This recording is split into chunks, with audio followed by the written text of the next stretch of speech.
In the previous videos, the student José Flores Vázquez from the San Simón University talked about the simple present.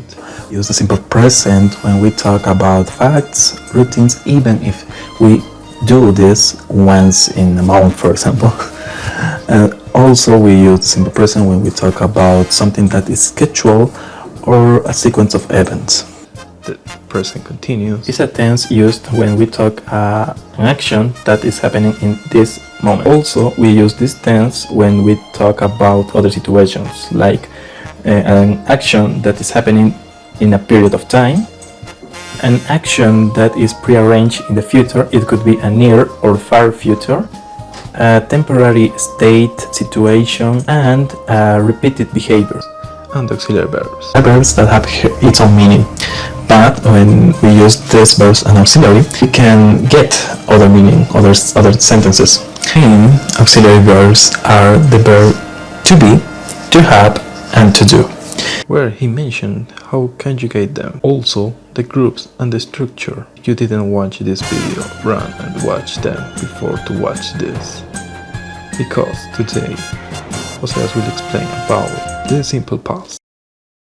Hi everyone, how are you? I hope you're okay. As you watch it, today I'm going to explain you about the simple past, its structure and the conjugation in the affirmative, negative and question form.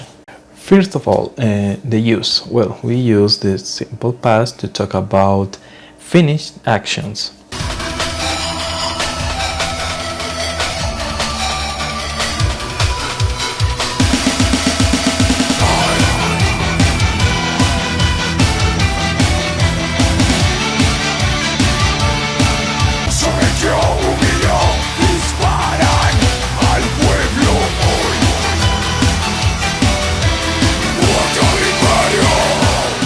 When an action had a specific period of time in the past.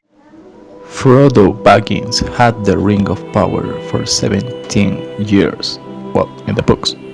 Habits that we had in the past.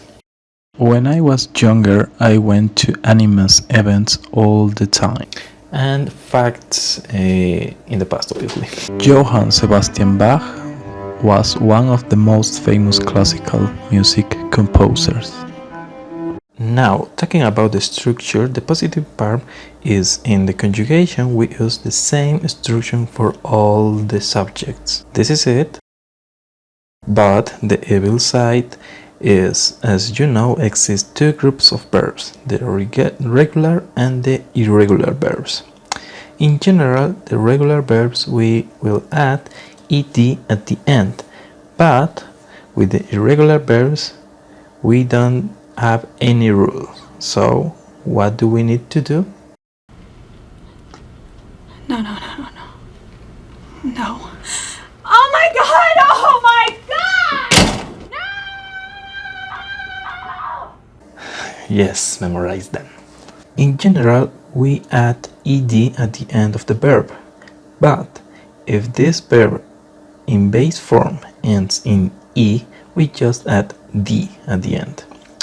Other rule, if the verb ends in y, but the letter before is a consonant, we change this letter and add ied. In the case of monosyllabic verbs, ends in consonant, vowel, consonant, and the strong sound comes at the end, we duplicate the last consonant and add ed. But if the strong sound comes at the beginning, we just add ed. Talking about the pronunciation, as you saw, we have two kinds of groups, the irregular and the regular. Well, with the irregular, we just have to memorize them because the verb changed totally in the past and the participle form. But with the regular verbs, we also have other rules to pronunciate them correctly. There is a little trick to know how this the correct pronunciation. In English, we have two kind of groups, we could say, the voiceless and the voiced sound. The voiced sound are words, or in this case verbs, when the where in the final sound, if we put our fingers in our throat, we can feel a vibration in our throats. For example, with the letter R, we can feel a vibration. But with the voiceless sound, we can't feel any vibration in our throats. For example, the letter K, T, we don't feel any vibration. So, with the verbs which have the voiced sound, we will pronunciate the past form with a D sound. Also, in this group, we have the verbs which ends in a vowel sound. For example, play, played. Now, about the voiceless sound, we will pronunciate them with a T sound at the end.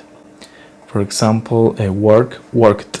Now exists a third group in this case, but it's a little group, because these are the verbs which ends with the letter T and the letter D at the end.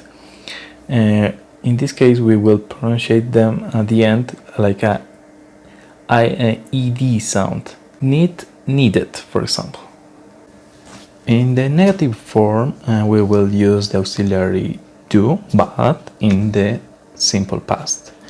It means did, plus the word not. Finally, in the structure of the question, as you know, exists two groups, the information question and the yes-no question. Well, it's basically the same. The auxiliary will come at the beginning of the question.